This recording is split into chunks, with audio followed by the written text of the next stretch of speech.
आज के लेक्चर में हम बात करेंगे order of reaction and molecularity. ये केमिकल काइनेटिक्स का तीसरा चैप्टर जो बीएससी के थर्ड सेमेस्टर और 12th में ये आपका सिलेबस कॉमन है, मिलता जुलता है। तो आज हम बात करेंगे आर्डर ऑफ रिएक्शन और मॉलिक्यूलरिटी में, और इसमें अंतर क्या है उसके बारे में बात करते हैं। तो अगर आर्डर ऑफ रिएक्शंस की बात करें, पहले एक सिंपल सा रिएक्शन लेते हैं, फिर इसके बाद हम डिफाइन करते हैं। बात होगी order of reaction and molecularity की। ये बीएससी का थर्ड सेमेस्टर है, थर्ड सेमेस्टर में है और 12th में भी है। ये दोनों में है। इसी पर हम बातचीत आज करेंगे। एक सिंपल सा रिएक्शन लेते हैं, a mole of A plus B mole of B, ये बना रहा है प्रोडक्ट। तो जो रेट ऑफ रिएक्शन है, रेट ऑफ रिएक्शन एक्सपेरिमेंटली ये प्रोपोर्शनल होता है कंसंट्रेशन ऑफ रिएक्टेंट। ये हमारा रिएक्टेंट है।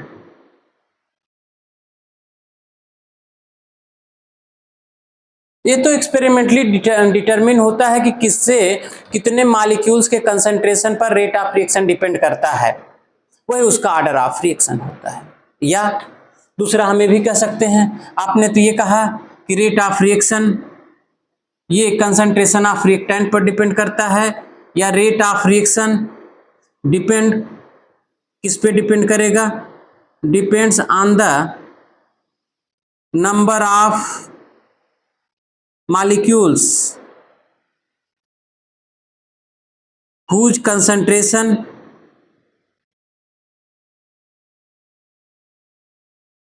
determine the rate of reaction, whose concentration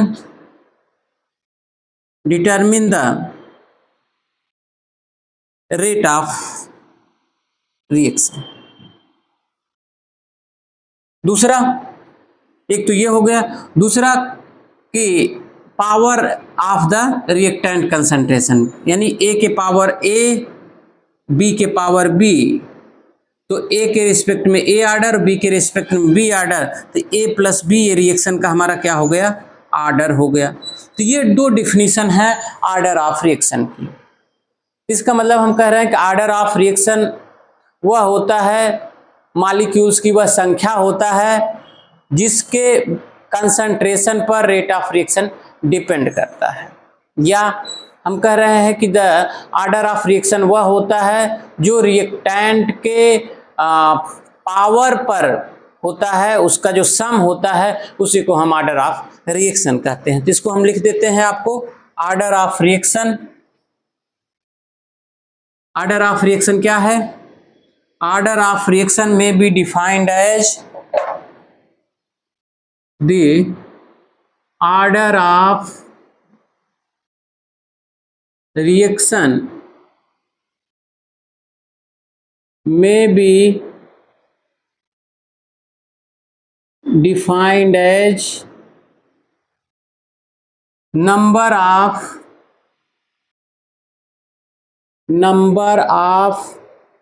molecules whose concentration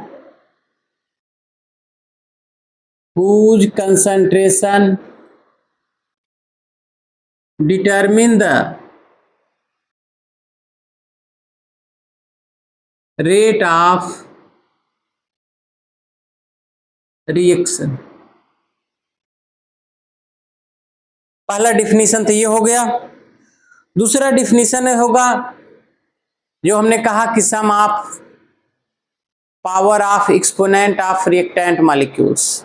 तो दूसरा क्या होगा कि sum of are the sum of exponent,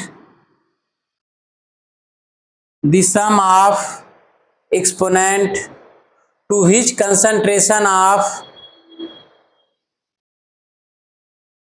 to which the concentration of to which the concentration of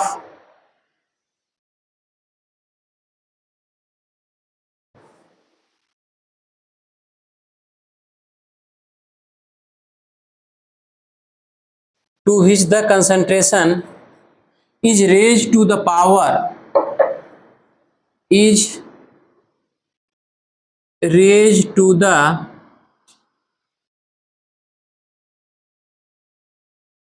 power of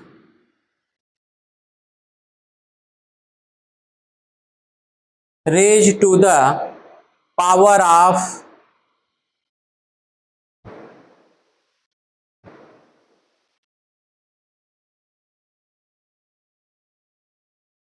rate equation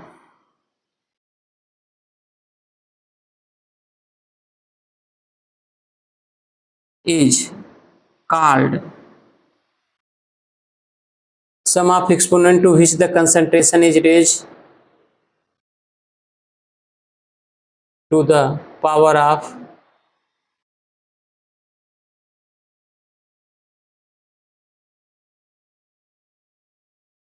is called order of reaction.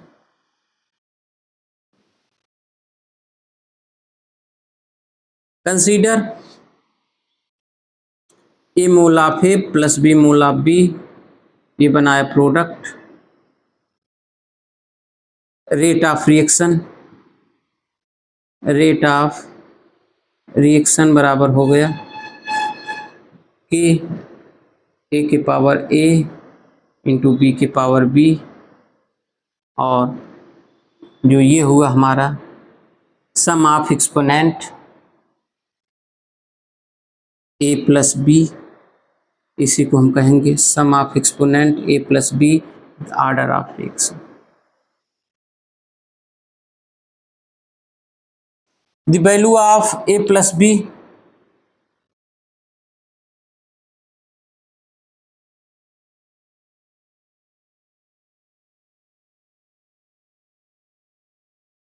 may be equal to may be 0 1 2 3 when जब यहां पर अगर इसकी value आपकी 0 होगी तो उसे हम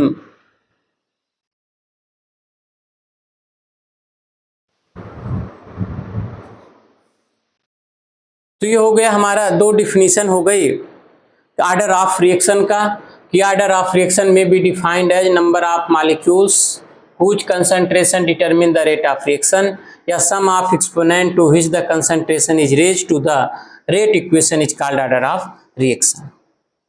तो हमने रेट ऑफ रिएक्शन लिखा, रेट ऑफ रिएक्शन बराबर हुआ के ए के पावर ए इंटू बी के power b, a plus B is order of reaction जिसकी वैल्यू 0 1 2 3 निगेटिव या फ्रैक्शनल हो सकती है, निगेटिव भी हो सकती है, निगेटिव या फ्रैक्शनल हो सकती है. तो 0 हो सकती है, निगेटिव हो सकती है, फ्रैक्शनल हो सकती है, होल नंबर में हो सकती है ए प्लस बी की वैल्यू, जिसे हम ऑर्डर ऑफ रिएक्शन कहते हैं. अब यहाँ पर ये जो हमने रेट लॉ लिखा है, रेट ऑफ रिएक्शंस को हम dx बाई डी टी भी कर सकते हैं, या D A by D T भी कर सकते हैं, minus D A by D T कर सकते हैं. अगर रिएक्टेंट लेंगे minus D by D T करेंगे, प्रोडक्ट लेंगे तो मान लीजिए x हो गया, इसका प्रोडक्ट जो बना है x बना तो D x by D T हो गया. तो ये हो गया हमारा रेट लॉ. ठीक है, तो ये अगर हमारा a प्लस बी की वैल्यू 0 है तो क्या होगा, a प्लस बी की वैल्यू यदि 0 हो गई, एक्सपेरिमेंटली मिलता है ये a प्लस बी बराबर 0, इसका मतलब ये हो गया कि क्या हो गया हमारा zero order reaction, zero order reaction. Zero order reaction कब कहेंगे, जब a प्लस बी की वैल्यू हमारी क्या होगी 0 होगी. तो उस समय जो रेट लॉ होगा, रेट लॉ, तो rate of reaction, rate law में रेट ऑफ रिएक्शन बराबर d x by D t is equal to A के पावर ए इंटू बी के power B.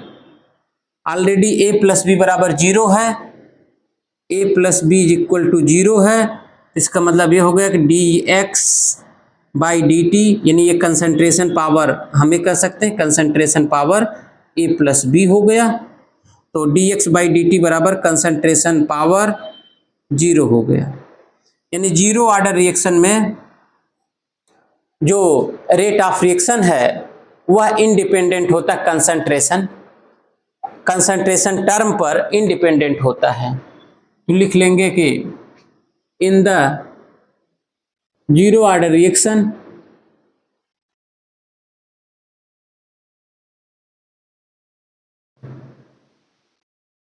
The rate of reaction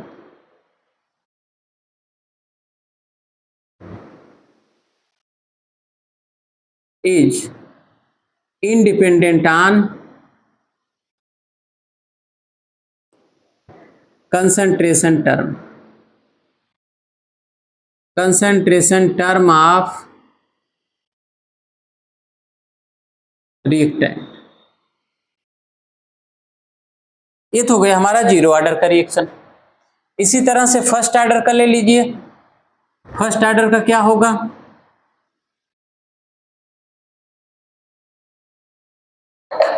first order reaction जहां ए plus b बराबर है तो यहां पर क्या हो जाएगा d x by D T.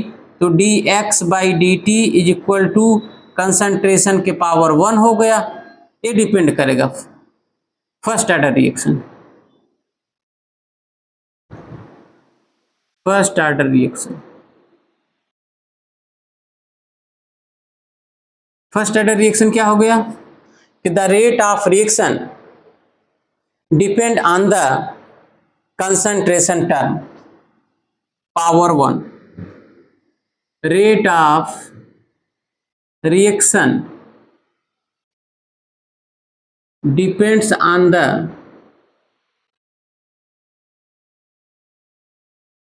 Concentration term power 1। यानी ए प्लस बी बराबर हो जाएगा 1। ऑर्डर ऑफ रिएक्शन बराबर 1 हो गया और रेट ला हमारा ये हो गया। रेट ला ये हो गया हमारा D x by D T. इसी तरह से आप सेकंड का कर लेंगे। यहाँ पर जब यहाँ सेकंड करेंगे, यहाँ पर सेकंड ऑर्डर कर लीजिए तो पावर जहाँ 1 है यहीं पर पावर 2 हो जाएगा, यानी ए प्लस बी बराबर 2 हो जाएगा। और यहाँ पर जहाँ 1 है यहीं पर 2। इसी तरह से आप आगे बढ़ाते चले जाएंगे। तो ये तो हो गया हमारा ऑर्डर ऑफ रिएक्शन। अब मॉलिक्यूलरिटी क्या है, किसी भी रिएक्शन में जितने मॉलिक्यूल्स रिएक्टेंट के पार्टिसिपेट करते हैं उसी को हम मॉलिक्यूलरिटी कहते हैं। तो हम लिख सकते हैं मॉलिक्यूलरिटी क्या है, किसी भी रिएक्शन में जितने रिएक्टेंट के मॉलिक्यूल्स किसी रिएक्शन में जितने रिएक्टेंट के मॉलिक्यूल पार्टिसिपेट करते हैं उसी को मॉलिक्यूलरिटी कहते हैं। The molecularity of reaction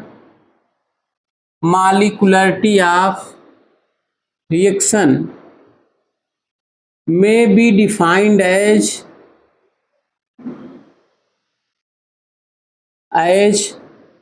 the number of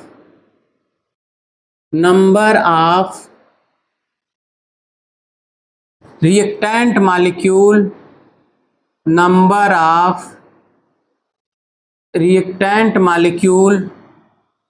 participate in the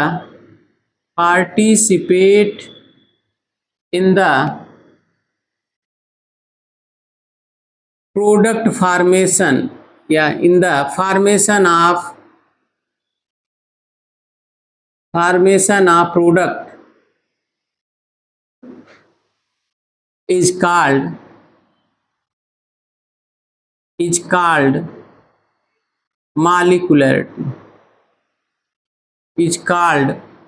molecularity. उसी को हम क्या कहेंगे, मॉलिक्यूलरिटी कहते हैं। ये जो मॉलिक्यूलरिटी है ये हमेशा होल नंबर में रहेगी, ना ये पॉजिटिव होगी ना निगेटिव होगी। Molecularity are always in whole number. The molecularity of reaction, the molecularity of reaction are always in whole number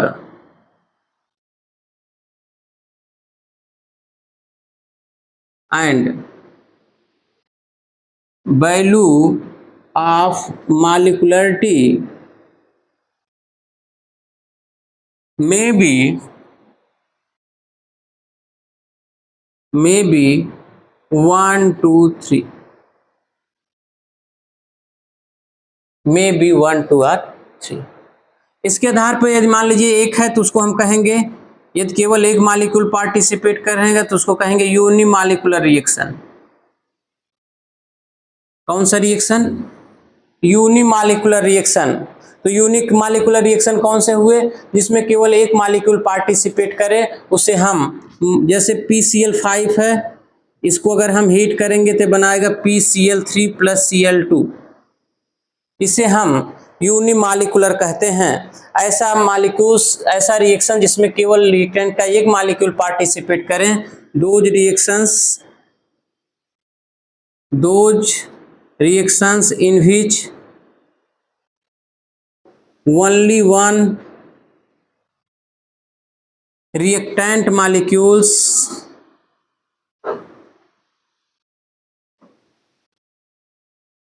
participate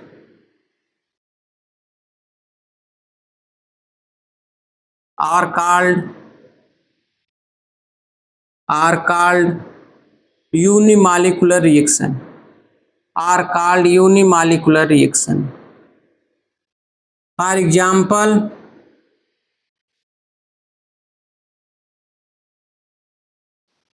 dissociation of phosphorus pentachloride. Phosphorus pentachloride on heating it gives PCl3 and Cl2 is an example of unimolecular reaction. ऐसे ही मान लेते हैं Br2 लेते हैं, इसको आप heat करेंगे तो Br में टूट जाएगा। ये भी हमारा यूनिमॉलिक्यूलर रिएक्शन है। तो these are the examples of the unimolecular reaction. दूसरा, यदि मॉलिक्यूल की संख्या अगर 2 हो तो उसे हम बाई मॉलिक्यूलर रिएक्शन कहते हैं। तो जहां पर ओनली 1 है, यहीं पर क्या कर देंगे? 2। यहाँ पर 2 कर देंगे तो ये यूनि ना हो कि ये बाई मॉलिक्यूलर रिएक्शन हो जाएगा। ये जो यूनिमॉलिक्यूलर रिएक्शन था, ये हमारा बाई मॉलिक्यूलर रिएक्शन हो जाएगा। तो बाई मॉलिक्यूलर रिएक्शन में 2 रिएक्टेंट मॉलिक्यूल आपस में पार्टिसिपेट करते हैं। जैसे सिंपल सा ले लो H2 + Cl2, ये बना लेगा 2HCl।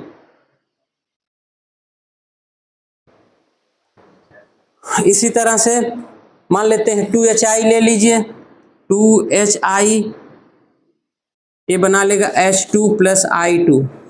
ये फॉर्मेशन ऑफ, एग्जाम्पल है फॉर्मेशन ऑफ हाइड्रोक्लोरिक एसिड। ये हो गया डिसोसिएशन ऑफ हाइड्रोजन आयोडाइड। तो these are the example of bimolecular reactions. इसी तरह से हम लोग ट्राई मॉलिक्यूलर रिएक्शन ले सकते हैं। तो जिसमें 3, जहां पर 2 था यहीं पर हम 3 कर देंगे 3। तो ऐसे रिएक्शन जिसमें 3 मॉलिक्यूल पार्टिसिपेट करेंगे उसे हम ट्राई मॉलिक्यूलर रिएक्शन कहेंगे। ट्राई मॉलिक्यूलर रिएक्शन एग्जाम्पल है, जैसे इसमें क्या एग्जाम्पल हो जाएगा? 2NO + O2, ये बना लेगा 2NO2। इसमें 3 मॉलिक्यूल पार्टिसिपेट किए हैं, तो इसे हम ऐसे ही 2NO + Cl2, ये बना लेगा 2NOCl। तो यहाँ पर 3 मॉलिक्यूल से रिएक्टेंट के पार्टिसिपेट कर रहे हैं। ऐसे रिएक्शंस को हम ट्राई मॉलिक्यूलर रिएक्शंस कहते हैं। इसी तरह से और भी अच्छा, दूसरी बात यह है कि कुछ रिएक्शंस ऐसे हैं जिसमें रिएक्टेंट के मॉलिक्यूल की संख्या अलग होगी और ऑर्डर ऑफ रिएक्शंस अलग होंगे। तो अब हम आपको बात करते हैं कि ऑर्डर ऑफ रिएक्शन और मॉलिक्युलरिटी में डिफरेंस क्या है, वो हम आपको बताते हैं। एक सिंपल सा एग्जांपल लेते हैं और उसके माध्यम से बताते हैं आपको। ये तो हमने बता दिया मॉलिक्युलरिटी और ऑर्डर ऑफ रिएक्शंस के बारे में। आता है ये क्वेश्चंस, मॉलिक्युलरिटी और ऑर्डर ऑफ रिएक्शंस में अंतर पूछता है। अगर अंतर पूछेगा डिफाइन भी कर सकते हैं, उसके बीच अंतर भी लिख सकते हैं। एक लेते हैं एग्जाम्पल CH3COO C2H5, इसकी हाइड्रोलिसिस करा दीजिए। हाइड्रोलिसिस कराएंगे तो बना लेगा C2H5OH प्लस CH3COOH, ये बना, यानी ये हाइड्रोलिसिस ऑफ एस्टर हो गया। ये हुआ हाइड्रोलिसिस ऑफ एस्टर। इसको हम लोग स्यूडो फर्स्ट ऑर्डर में भी पढ़ेंगे। यहाँ पर ये एक्सेस में होता है, हाइड्रोलिसिस करते हैं। यहाँ पर वैसे मॉलिक्युलरिटी तो 2 है, मॉलिक्युलरिटी यहाँ पर 2 मॉलिक्यूल्स यहाँ पर पार्टिसिपेट कर रहे हैं, इसकी मॉलिक्युलरिटी हो गई 2। लेकिन ये एक्सेस में होता है तो जो रेट ऑफ रिएक्शन है, रेट ऑफ रिएक्शन केवल इस पे डिपेंड करता है, इस पे नहीं करता है। यानी रेट ऑफ रिएक्शन जो है, रेट ऑफ रिएक्शन ये डायरेक्टली प्रोपोर्शनल टू हो गया एस्टर के कंसंट्रेशन के, और independent on the H2O concentration. Because ऐसा क्यों हुआ? Because of excess amount. जो वाटर है चूंकि वो एक्सेस अमाउंट में आप लेते हैं, इसलिए जो रेट ऑफ रिएक्शन है उस पर डिपेंड नहीं करता है। अब आप एक बात जान लीजिए, इसका मतलब ये हो गया कि यहाँ पर मॉलिक्युलरिटी तो 2 हो गई, लेकिन ऑर्डर ऑफ रिएक्शन ये केवल एस्टर पर डिपेंड करता है, तो ऑर्डर ऑफ रिएक्शन हो गया 1। अब हम यही बात करेंगे कि difference between molecularity and order of reaction. Molecularity और ऑर्डर ऑफ रिएक्शन में क्या अंतर है वो आप जान लीजिएगा। दोनों में कुछ बातें हम लोग कंफर्म कर लिए हैं, उसको आप सेंटेंस के रूप में भी लिख सकते हैं। आप ऐसे पॉइंट टू पॉइंट हम बता दे रहे हैं। ऑर्डर ऑफ रिएक्शन और यहां है मॉलिक्युलरिटी। ये हमेशा ये जो होगा, पहली बात तो इसको हम एक्सपेरिमेंटली डिटरमिन करते हैं। कैसे डिटरमिन करते हैं? एक्सपेरिमेंटली। और ये थ्योरेटिकली होता है, तो जितना थ्योरेटिकली, तो ये एक्सपेरिमेंटली हम डिटरमिन करते हैं, तो इसका मतलब ये हो गया कि सेंटेंस जो लिखेंगे आप कि order of reaction is determined by experiment. तो एक्सपेरिमेंट से हम डिसाइड करते हैं कि रेट ऑफ रिएक्शन किस रिएक्टेंट के कंसंट्रेशन पर कितना टाइम्स में डिपेंड कर रहा है, तो वही उसका ऑर्डर ऑफ रिएक्शन होता है। तो आप उसको एक्सपेरिमेंटली डिटरमिन करते हैं। लेकिन जो मॉलिक्युलरिटी होती है, मॉलिक्युलरिटी को आप थ्योरेटिकली आप डिसाइड करते हैं, डिटरमिन करते हैं। इसकी जो वैल्यू आपने कहा था 0 हो सकती है, पॉजिटिव हो सकती है, निगेटिव हो सकती है, लेकिन इसकी 0 नहीं हो सकती। इसकी जो दूसरा पॉइंट होगा कि इसकी जो वैल्यू है एक्सपेरिमेंटल वैल्यू, एक्सपेरिमेंटली जो है, जो ऑर्डर ऑफ रिएक्शन है वो ये हो सकता है। इसके पहले हम लोगों ने पढ़ा कि कई रेट ऑफ रिएक्शन है जो रिएक्टेंट के कंसंट्रेशन पर डिपेंड नहीं करते हैं।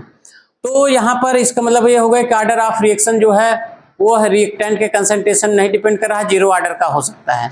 लेकिन कोई रिएक्शन ऐसा नहीं होगा जिसमें मॉलिक्यूल ही ना हो। जब मॉलिक्यूल ही नहीं रहेंगे तो रिएक्शन हो ही नहीं सकता है। इसका मतलब मॉलिक्युलरिटी कभी 0 नहीं हो सकती है, लेकिन ऑर्डर ऑफ रिएक्शन वो 0 हो सकता है। दूसरी बात, सेंटेंस के रूप में इसको लिख सकते हैं। तीसरी बात यह है कि इसकी वैल्यू पॉजिटिव हो सकती है, निगेटिव हो सकती है, फ्रैक्शन में हो सकती है, लेकिन यहां पर हमेशा यहां पर होल नंबर में रहेंगे। क्या होगा कि द ऑर्डर ऑफ रिएक्शंस में बी पॉजिटिव, नेगेटिव और फ्रैक्शनल। इसका मतलब जीरो हो सकता है, पॉजिटिव हो सकता है, नेगेटिव हो सकता है या फ्रैक्शन हो सकता है ऑर्डर ऑफ रिएक्शन। लेकिन मॉलिक्यूलरिटी हमेशा होल नंबर में रहेगी, जैसे 1 2 3 इस तरह से रहेगी। ज़्यादा होने पर कॉम्प्लिकेटेड होने लगता है। जो हम लोग स्टडी किए हैं वो 3 तक ही हम लोग मेनली करते हैं, कहीं कहीं आपको 4 तक भी मिलेगा, तो 3 तक भी हम लोग मॉलिक्यूलरिटी को कंसीडर करते हैं। ये जो चूंकि आपने कहा ऑर्डर ऑफ रिएक्शन एक्सपेरिमेंट पर डिपेंड करता है, इसलिए यह टेम्परेचर, प्रेशर और कंसंट्रेशन पर डिपेंड करता है। किस पे डिपेंड करता है? Depends on the concentration, temperature, pressure. तो order of reaction depends on the concentration, temperature and pressure, यानी रिएक्शंस कंडीशन पर डिपेंड करता है। किस पे डिपेंड करता है? Rate of order of reaction depends on reaction conditions. और ये रिएक्शन कंडीशन पर, मॉलिक्यूलरिटी रिएक्शन कंडीशन पर डिपेंड नहीं होती, इंडिपेंडेंट होती हैं। Independent on reactions condition, reaction condition पर इंडिपेंडेंट होती है।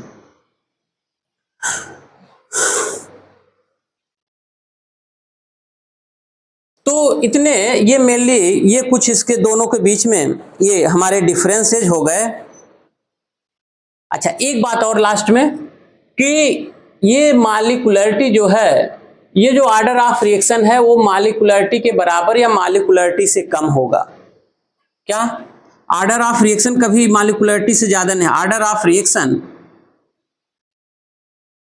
में be equal or less than molecularity. Order of reaction जो है वो इक्वल होगा या मॉलिक्यूलरिटी से कम होगा, और molecularity never greater than order, molecularity never less than order of reaction, less than order of reaction. तो ये 4-5 पॉइंट्स हैं difference between order of reaction and molecularity. तो हमें उम्मीद है कि आपको पूरा लेक्चर समझ में आएगा। आप चैनल को सब्सक्राइब कर लें, आपको और बहुत सारे वीडियो हम आपको अवेलेबल कराते रहेंगे। आज के लिए इतना ही, थैंक यू।